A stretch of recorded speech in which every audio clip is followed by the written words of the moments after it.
Hello, what's up mga karaw-araw sipag lang. So maganda na yung mga bunga ng ating mga talong. Nag-uumpisa na lumaki. Katulad nito. Yan. Malalaki na siya oh. Mapapansin nyo. Lalo na ito. Yan. Sobrang laki na yan at sobrang taba.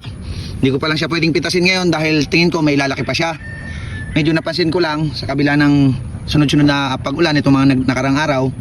Dahil hindi tayo makapag-spray ng pang shoot borer. Eh katulad nito. Meron tayong mapapansin na dahon na katulad nito.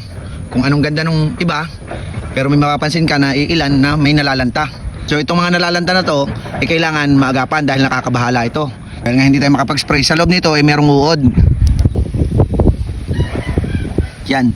So kailangan yung mga ganong nalalanta is matanggal natin dahil pag hindi natin natanggal, didiretso to sa panibagong talbos hanggang sa maubos nila yung mga talbos na to, hanggang sa hindi nila mapabunga ang ating mga puno ng talong. Sayang naman pag nagkaganon. Kaya kailangan maagapan natin sila. Kailangan pag may nakita tayong ganong lanta na dahon ay tanggalin natin agad habang hindi tayo nakakapag-spray. So katulad nito, yan. Kailangan matanggal natin itong mga lanta na ganito. Ito naman tingin ko punggos ang tumama dito. Kailangan makapag-spray tayo ng fungicide. Pero hintay-hintay lang muna dahil hindi tayo makapag-spray kasi inaantabayan din natin kung kailan aaraw ng maganda. Dahil dito every morning or pa mga bandang katanghali ay naulan.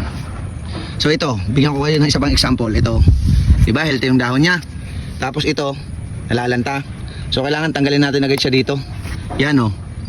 Pansin nyo may butas yan sa loob oh. Ayun oh. Sa loob niya nandyan yung uod.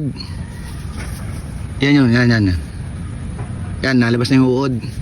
So kailangan mapatay natin yung uod dahil pag hindi natin napatay yun, dadami sila at magpapalipat-lipat sila sa mga puno ng talong hanggang sa tuloy na silang makapagparami dito. So ayun na muna ang update sa ating talong ngayong umaga.